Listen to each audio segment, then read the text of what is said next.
Hemos hecho contacto con el doctor Servio Tulio Castaño Guzmán, vicepresidente ejecutivo de Finjus, y con él vamos a conversar sobre este tema que ha causado tanto revuelo en la República Dominicana y a propósito de unas declaraciones que él ofreció que comentamos aquí hace un momento y que queríamos tener la oportunidad de que él nos explicara con mayor amplitud. Como siempre, el doctor Servio Tulio Castaño responde a nuestros llamados, a pesar de que somos insistentes, ¿no? Y permanentes molestosos con el doctor, pero él siempre está disponible para nosotros. Para eso le pagamos un cheque quincenal. No, él no lo cobra. Bueno, si él no lo cobra, está bien, pues se lo pagamos. Ajá. Buenas tardes, doctor Servio Tulio. Ah, caray. Se cayó. Se cayó la llamada. Fue que lo asustó Rudy diciendo que le tenía un cheque mensual. Imagínate. Hoy es el día de la radio mundial, producto de que en el año 2011 inició sus transmisiones la emisora de radio de las Naciones Unidas. ¿Estoy correcto? No. 2011. Se declaró en el 2011 el Día Internacional de la Radio. Ya, aquí tenemos a Servio Tulio. Pero ahí está Servio Tulio. Buenas tardes. Buenas tardes, Servio Tulio. Jóvenes, ¿cómo están ustedes? Bien. Bueno, después de ese estímulo que acabas de darnos de jóvenes, nos sentimos fuertes. Bueno, nada. Quisimos hablar contigo para que nos dé luces y aclares, ¿no? En torno a las declaraciones que ofreciste con relación a la famosa ley esta sometida al Congreso, que el presidente retiró. Claro, afortunadamente retiró. Afortunadamente, ¿verdad? Afortunadamente. Yo creo que fue muy pertinente lo que hizo el presidente. Yo creo que eso engrandece al presidente de la República, que habiendo visto, ¿no?, las reacciones yo diría que del país entero, sobre preocupaciones que son muchas de ellas legítimas, y yo pienso que de lo que uno hubiese querido que lo que él anunció que va a pasar ahora hubiese pasado antes, para uno haberse evitado, ¿verdad? Claro. Esta situación, por demás innecesaria. Pero yo creo que hay que saludar ese paso del presidente, que dicho sea de paso, él lo iba a dar el sábado, no sé por qué esperó hasta el domingo, en honor a la verdad, pero bueno, quizás son gajes del oficio, ¿verdad? Sí, yo no sé, mi opinión que es que después de haberlo sometido, debieron permitir que transitara el camino del Congreso y que fuera, como dijo el presidente del Senado, sometido a comisiones. Sí, porque a fin de cuentas, fíjate una cosa, crea, y lo digo de manera con dolor incluso, crea la percepción de que el presidente, cada vez que es sometido a una presión, recula, echa para atrás. Y no es así, porque todos sabemos que no es así. No, y además yo te voy a decir una cosa. No es la primera vez que este presidente y otros presidentes retiran proyectos del Congreso. Yo lo que pienso es que, desde el punto de vista político, para él era mejor retirar el proyecto que sufrir una derrota en el Congreso. Esa es la realidad. Tú también tienes que ver el aspecto político de todo esto. Acuérdate que esa es una ley orgánica que requiere de una mayoría calificada para ser aprobada. Claro. Y ese tipo de leyes hay que consensuarla lo más posible, porque imagínate tú sobre un tema que es el que genera más ruido en la República Dominicana por muchísimas razones. O sea, el problema es que nosotros tenemos una situación muy particular, que no la tiene yo creo que ningún país del mundo. Quizás Costa Rica con los nicaragüenses. Sí, pero que va, como quiera que sea, la de nosotros es más complicada, porque los NICA, desde el punto de vista político, no tienen el problema humanitario que tienen los haitianos. Claro. El problema de Nicaragua es político. Claro. Pero ahí no hay una crisis humanitaria. Entonces nosotros tenemos una situación muy compleja, y evidentemente de que esa situación que tiene ese país nos afecta de una u otra forma. Pero yo lo que he dicho siempre es que estos acuerdos que son el fruto de convenciones internacionales que firman todos los países, a fin de cuentas es el Congreso el que aprueba las leyes que sobre la base de convenciones nosotros asumimos. Por eso yo decía que cuando el presidente remitió eso, perfecto, hay una serie de ruidos y preocupaciones. Yo tengo también mis preocupaciones con relación a ese proyecto, honestamente hablando te lo digo. Y yo lo que iba a hacer era entonces ir al Congreso de la República, pero si él entendió que lo más conveniente era retirarlo, yo tampoco eso lo veo, honestamente hablando, yo lo saludo. Silvio Tulio, Bueno, anunció el vocero del presidente, Homero Figueroa, de que a más tardar en unos 40 días. 45, antes de 45 Antes días. Yo no hubiera establecido plazos, ¿tú ves? Yo no hubiera establecido plazos. Sería reintroducido Sí, pero yo no Congreso. hubiese establecido plazos, honestamente hablando. Yo dije ahorita, y quiero sostenerlo, y ojalá quisiera equivocarme, porque a final de cuentas es República Dominicana y es mi país, de que yo tengo mis dudas de que ese proyecto sea reintroducido nueva vez. Es lo que es que lo que pasa es que hay una parte del proyecto tiene una relación que confunde con ciertos tipos que el proyecto contempla que no son propios. Entonces, esas son cosas que hay que debatirla con cuidado y con mucho tacto, y sobre todo sobre la base de principios jurídicos que nosotros tenemos desde la Constitución. Mira, la Convención de Palermo, yo me puse a buscarla, la estaba comentando ahorita. La Convención de Palermo estableció que en tres años, fue en el 2000, diciembre del 2000, Sí. en Palermo, Italia, en un término de 3 años, para el 2023, se establecieran las leyes, los países signatarios establecieran las leyes. Hipólito Mejía estableció y logró aprobar y promulgó la ley 13703. Y esa ley, si uno la ve, yo la vi y la vi entera, la ley, pues está ahí, nada más hay que buscarla. No, y es muy buena también esa ley. Pero es una ley que establece, está más dirigida, casi en su conformación completa, está dirigida a controlar la trata de personas, la trata de blancas principalmente, haciendo mucho hincapié en los niños y en las mujeres para explotación sexual. Sí. Ese es como la médula de esa ley y del resultado de esa convención. Y entonces, después se han hecho otras leyes y se han hecho otras reformas, pero esta de ahora, que también yo la leí entera, 95 artículos, 44 páginas, me lo leí entero y lo subrayé, está más dirigida al tema de los inmigrantes y la protección de los inmigrantes, que realmente lo que dio origen a la convención, que era la trata de personas. Claro. Y me parece que eso es parte, y lo comentaba yo ahorita, a mi juicio de ver las cosas, de que eso es parte de la política sobre inmigración que está llevando Estados Unidos en este momento. Y de ahí el informe del Departamento de Estado que llegó en enero sobre el 2022, que critica a República Dominicana por no implementar medidas de control migratorio y de respeto a los derechos de los migrantes, bla, bla, bla, bla. Eso pero mira, para mí está ahí, ¿eh? Sí, pero yo pienso que independientemente del criterio que pueda tener quien sea, evidentemente de que quienes vivimos aquí somos nosotros, pienso yo, ¿verdad? Claro, claro. Entonces, ¿qué sucede? Fíjate, ahí hay una serie de cosas, como por ejemplo, para que tú tengas una idea, que yo creo que valdría la pena que eso, cuando se reintroduzca, cuando sea, yo creo que hay que tenerlo muy en cuenta. Por ejemplo, ahí hay 3 figuras que son distintas, pero son tan parecidas que generan confusión. Ahí comienza el problema. Por un lado, las personas objeto de tráfico ilícito de personas. También están las personas víctimas de tráfico ilícito de personas. Y por el otro lado, las personas víctimas de trata de personas. Oye, ¿cómo es la cosa? ¿Eh? Cuando tú lees, por ejemplo, cada una de esas figuras, que son muy parecidas, pero son diferentes.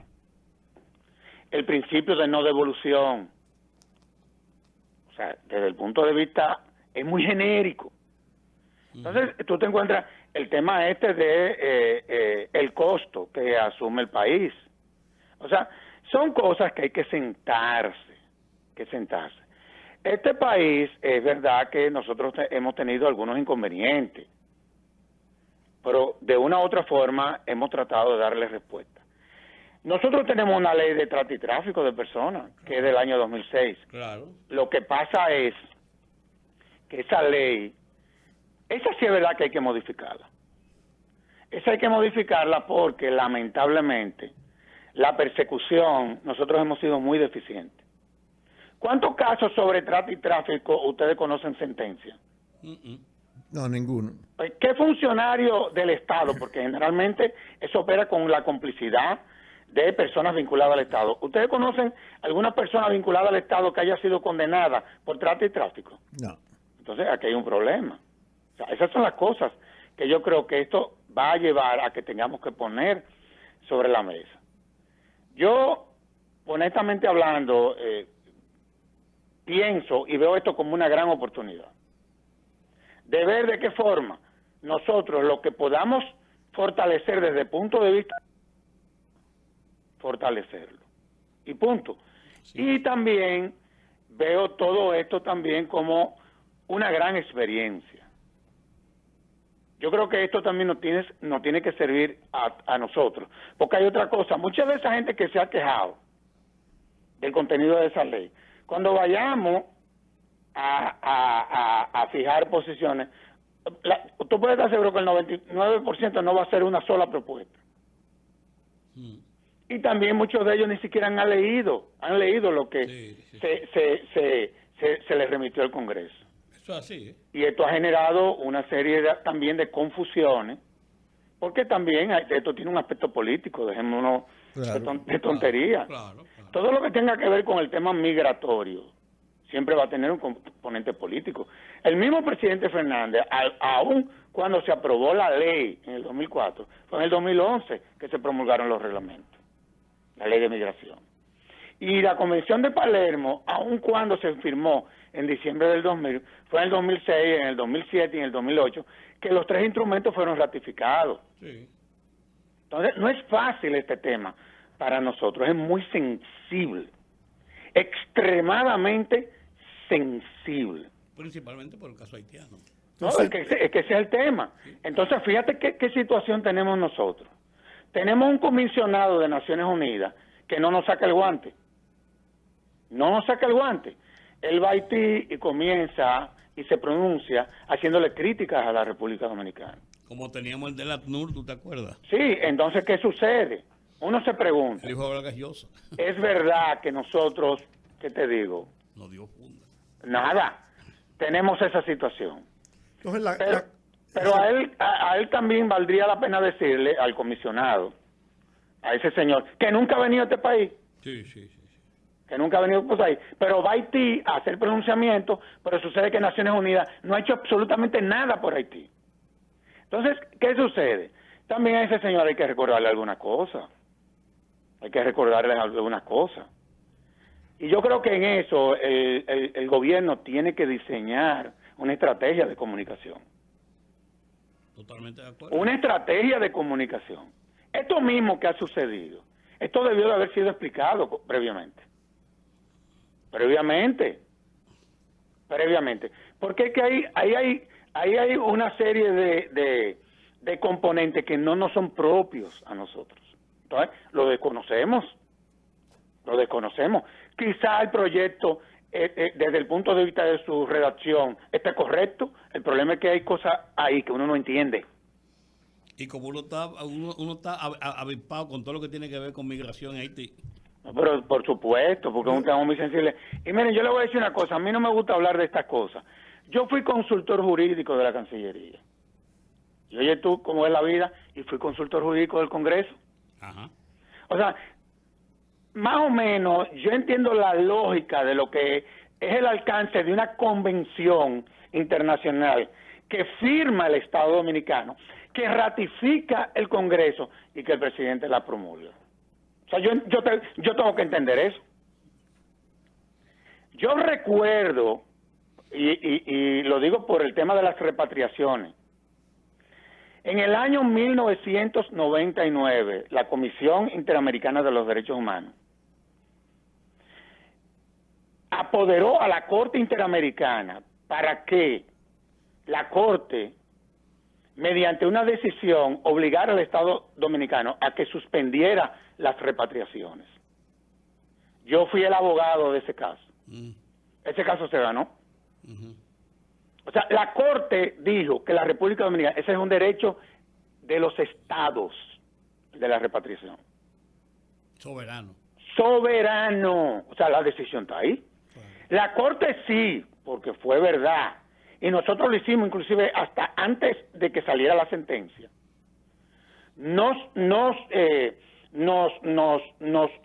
Digamos así, nos obligaba a que 7 dominicanos que fueron repatriados ilegalmente volvieran al país. Cuando la decisión salió, esa gente ya estaban aquí. Pues nos dimos cuenta que se había cometido ese error. Y se subsanó antes de que saliera la sentencia. Entonces, cada vez que yo oigo a este señor hablando de que, no, pero espérate. Otra cosa, se han inventado una serie de mitos como que nosotros, podrán haber casos, como lo ha dicho el canciller, podrán haber casos. Imagínate tú, si se repatriaron 126,000 nacionales haitianos el año pasado, pueden haber casos en donde se den situaciones de atropello. Pero esa no es la regla. Pero tú sabes que, Servio Tulio, que quizás la posición que ha asumido el gobierno dominicano, encabezado incluso por el propio presidente, que se ha negado República Dominicana a firmar las actas de convenciones, o sea, de reuniones cumbres, las decisiones, como pasó con el CELAC, como pasó con la reunión del SICA, como pasó con la reunión, y ha hecho pronunciamientos en tal caso porque contienen cláusulas lesivas con el caso de los inmigrantes. Meter esta ley con esto, eso fue lo que también provocó también ¿qué es lo que está pero pasando? A fin de cuentas, tú también tienes que ver los antecedentes. No es que yo esté defendiendo al presidente, porque el presidente es que yo no lo estoy criticando. Yo lo que estoy viendo es lo que se ha formado. Claro. Es que la gente lo que percibe es que hay una contradicción. Claro. Hay una contradicción. Eso es lo que la gente entiende que esa contradicción es fruto de presiones internacionales. ¿De quién? De los Estados Unidos. Entonces, mira, yo no sé. No digo, pues eso es lo que entiende la gente. Yo lo que sí sé es que las convenciones que se firman y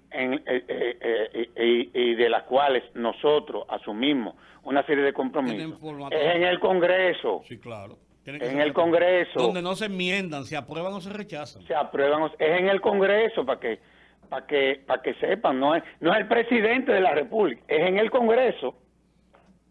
Pero yo tengo una confusión, porque Rudy leyó hace un rato un documento de Naciones Unidas donde dice que esa convención de Palermo fue en el 2018. En diciembre del 2020.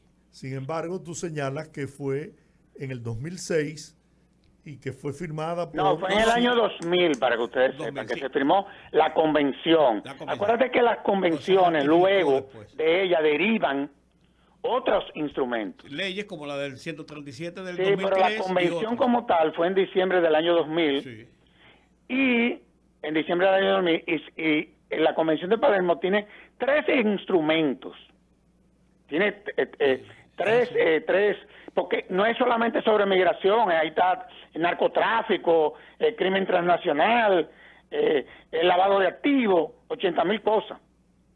Entonces, se ratifica 2006 una, 2007 otra y en el 2008 la otra. Yo te voy a mandar, eso está en la página web de las Naciones Unidas. Yo la busqué. Yo la busqué también. Yo la busqué para yo realmente asegurarme de cuándo fue que eso comenzó a entrar en vigencia. Incluso en el 2006, el presidente de entonces, que era Leonel Fernández, promulgó un decreto, el 575-07, claro, creando una comisión. Que creó la comisión interinstitucional para dar yo seguimiento. Participé, inclusive, en la Cancillería se reunían. Para dar seguimiento al protocolo establecido y aprobado de la ratificación de la ley, de la convención. Claro.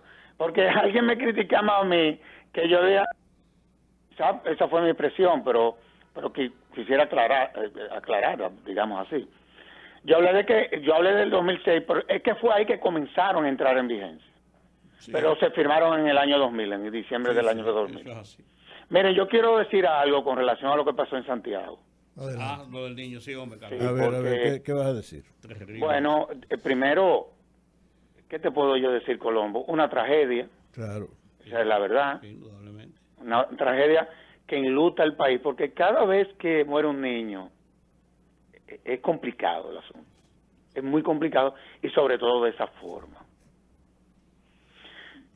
Yo creo, porque oye, el hecho de que esa gente la sometan a la justicia no va a subsanar. Claro. Ese niño no murió, esa es la realidad y eso no hay quien lo repare. Yo creo que este proceso de transformación y modernización de la policía, sobre todo el proceso de depuración, hay que acelerarlo algo más. Y ustedes hablaban del uso de la fuerza. A mí me tocó ser uno de los relatores del reglamento del uso de la fuerza, que dicho sea de paso ya fue aprobado por el Consejo Superior Policial, el nuevo reglamento. Uh-huh. Yo creo que hay que seguir apoyando todo lo que tiene que ver los programas de formación y capacitación de los policías actuales. Porque cuando se dan situaciones como esta, evidentemente, en medio de un proceso de transformación y de reforma de una institución como esa, eso le hace mucho daño al proceso. ¿Qué tú propondrías, Servio Tulio, respecto a la corrupción policial, que es el fenómeno central de todo lo que estamos observando en la conducta de la policía en este país desde hace décadas, la gran corrupción que la invade? Bueno, tú sabes que se han fortalecido los controles internos de la policía. Tú sabes que se hizo una auditoría que la realizó la Cámara de Cuentas, que nunca la Cámara de Cuentas había entrado a esa institución en 86 años. Esa auditoría, sus resultados ya se dieron a conocer. Se tomaron en principio los correctivos y eventualmente creo que se va a solicitarle a la Cámara de Cuentas de nuevo que haga ya una auditoría, pero no en cuanto a lo que tiene que ver con los procedimientos internos que se habían diseñado en la institución, sino a los fines de si la institución acogió las recomendaciones de la Cámara de Cuentas. Y se está trabajando en ese sentido. Se han desmontado prácticas, es verdad que hay macuteo, no nos perdamos, esa es la realidad, pero este proceso que inició, este es un proceso a mediano y largo plazo. A mediano y largo plazo. Nosotros vamos a comenzar a sentir el cambio en la calle. Yo te diría que en unos 2 o 3 años, y te voy a decir por qué. Porque ya se están acondicionando los centros académicos en donde serán los nuevos policías. Y te lo voy a dar como una primicia. Ya hay uno, el de Atillo, uno en Boca Chica, y hay un hotel en Río San Juan que se arrendó con capacidad para 2.400 policías. Lo que se está formar alrededor de 3.000 policías todos los años. Todos los años. Y esa es la reforma de la policía. Esa es la reforma de la policía. Eso que ustedes vieron ayer es el fruto de una policía que el Estado descuidó. Eso es lo que pasa. Y eso lo hemos venido viendo periódicamente. Pasó ayer, pero no es la primera vez que pasa eso. Aquí permanentemente se dan situaciones como esa, de miembros de la institución que no tienen el perfil y no tienen la capacidad. Y yo quiero decir lo siguiente, el actual director de la policía lo tiene muy claro. Muy claro. En día pasado le han venido haciendo una serie de críticas al comisionado. Oye, pero no es al comisionado que hay que hacerle la crítica. ¿A qué lo contrató? Pero por supuesto, Porque, ¿qué es lo que pasa? Ese comisionado, lo que pasa es que ahí se están desmontando cosas. Ese comisionado no está adscrito al director de la policía, ni tampoco al ministro de Interior. Ese comisionado despacha con el presidente de la República, que cada 15 días se junta con el presidente, con el director de la policía, el ministro de Interior y otros funcionarios, a los fines de programar qué se va a hacer en los próximos 15 días siguientes. Y cuando se vuelven a juntar los 15 días, él tiene que rendirle cuenta al presidente de qué fueron los compromisos que se asumieron y cuáles se cumplieron. Tú dirás, ¿y por qué ese señor está adscrito a la presidencia de la República y no al Ministerio de Interior? Porque el Ministerio de Interior es parte de esa estructura, tan sencillo como eso. Entonces, eso es lo que está pasando. Pero eso genera un choque evidente. No, pero claro que hay un choque evidente. Él está imbuido del poder del presidente. Pero el presidente, ¿quién es? El comandante en jefe de la policía. Pero interactuando en los cuarteles. Y déjame decirte, el comisionado no dirige la policía en nada, ¿eh? Las decisiones la toma TEN, para que tú lo sepas. Lo que pasa es que está este señor acompañando el proceso. Buscando los expertos, viendo a ver qué cosas se pueden hacer para, en consejo, se tomen las decisiones. Esa es la realidad. Bien. Bueno, Servio Tulio, muchas gracias, como siempre. Pero Jorge, mira, es saludable lo que hizo el presidente. Bueno, De verdad que te lo digo. ojalá que así sea. Y cuantas veces que un presidente tenga que retirar un proyecto, que lo haga. Él retiró el de ciberseguridad por una petición que nosotros hicimos. Tú lo sabes, Rudy. Claro. Y lo retiró. Claro. Y Rudy leyó el documento que a mí me tocó instrumentar. Claro. Que inclusive lo comentamos tú y yo. Claro. Y tú mismo me dijiste, pero que eso no es posible. Claro. Eso no podía ser. Y lo de la reforma a la ley de expresión y difusión del pensamiento, él la retiró también. Sí. ¿Y cuál es el problema? No, yo no le veo más. Bueno, Gracias. muy bien. Un abrazote a ustedes. Igual para ti. Gracias como siempre por tu apoyo. Un abrazote. Bueno, vamos a la pausa. Manos cuesta. El rumbo de la